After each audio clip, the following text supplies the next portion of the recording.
But anyway, because of the book, I was doing a lot of book signings, and one of the last ones I did a 5-hour book signing at a Walmart one Saturday afternoon. And during that 5 hours, I had a revelation, and that is, there's not a whole lot of supermodel shopping at Walmart. It's pretty much just us rednecks. You know, and we don't wear stuff because some magazine says it's the latest style. We wear stuff because it's comfortable, and if you can't look at it and keep your lunch down, that's your problem. But as kind of a spokesman for this portion of the population, I got to thinking, you know, it has reached the point where we do need a few redneck fashion tips. And I know a lot of you are sitting out there and you're like, Jeff, I don't know when it comes to fashion if I'm a supermodel or a redneck. So I came up with a few ways to help you tell. If the most expensive thing you ever bought at the mall came from the food court, you might want to pay attention. If your bra is a darker color than your shirt, you might want to pay attention. If your wife has ever dusted the furniture with your best pair of underwear, you might want to pay attention. If people can see your butt crack 24/7, you might want to listen up. If you've mastered the art of putting on makeup with your non-smoking hand while driving with your knee, you might want to pay attention. And if your thighs stop moving 30 seconds after you do, some of this might be aimed at you. All right, here we go. Redneck fashion tip number 1. Certain things should not be sold in certain sizes. If your rear end looks like 2 full-grown raccoons wrestling in a 50-pound bag of feed corn, say no to spandex.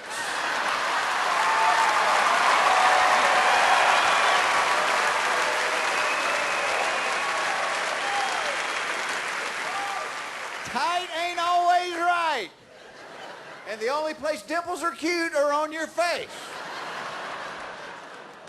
This woman came up to me at the book signing. She had the biggest butt I have ever seen in my life. And you've seen these kind of people. They're like from the waist up, they're built kind of normally. And then from the waist down, it's like an explosion took place. You know, just huge. I mean, from a distance, she looked like a poodle riding a hippity hop, you know?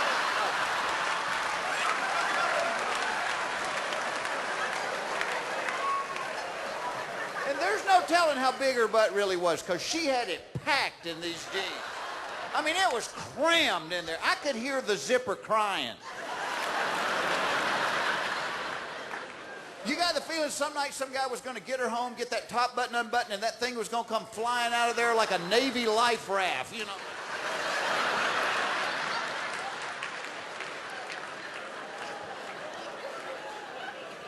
But the thing that was intriguing about her was she had this attitude like she was the hottest thing on the planet. And I love big girls that think they're sexy.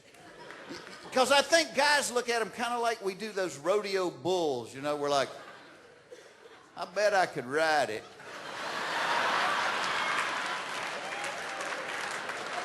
But I'd probably get hurt.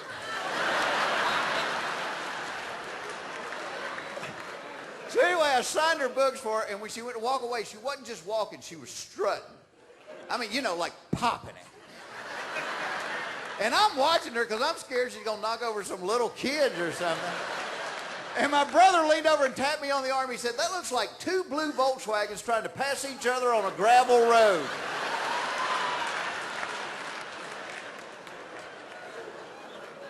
Certain things should not be sold in certain sizes. If your stomach blocks your view of your shoes, cover it up.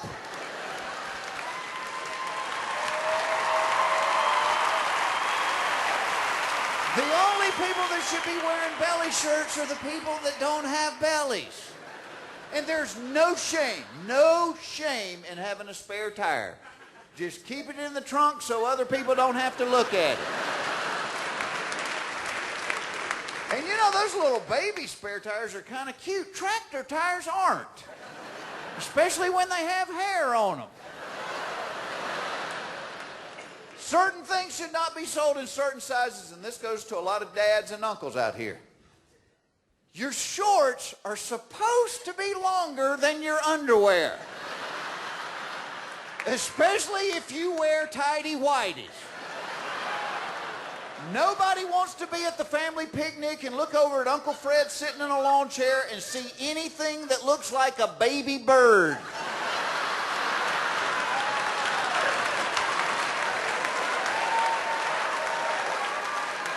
And talking about shorts, I got a comment on those little cotton shorts that have the words printed on the back of them. First of all, guys, if you can't read without moving your lips, do not stare at these shorts in front of your wife or girlfriend. And for God's sakes, don't pretend you've had the cheap LASIK surgery and you can only read by using Braille, you know. But these shorts bring up my second fashion rule, and that is there has got to be an age limit on certain articles of clothing. Got to be. And with these little cotton shorts with the words on them, I think the age limit is what, 15, 16? All I'm saying is that if the veins in the back of your legs look like the street map of Greater Pittsburgh, you ain't nobody's baby doll. If your thighs look like the hood of a white Toyota van after a hailstorm, you're not juicy.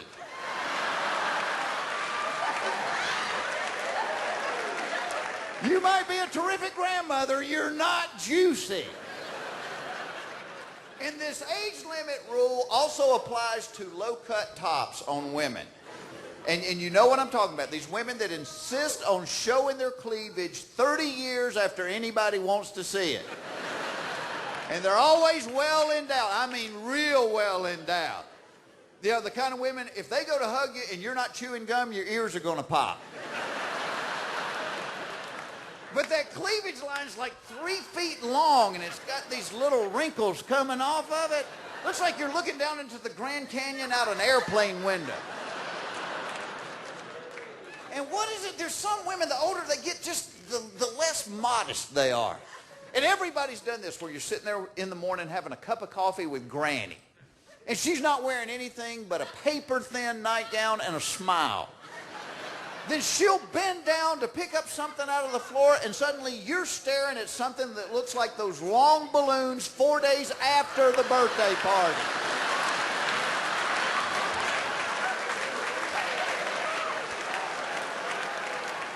And they ain't floating up to the ceiling, they are on the floor. Hell, you could step on them and they wouldn't pop.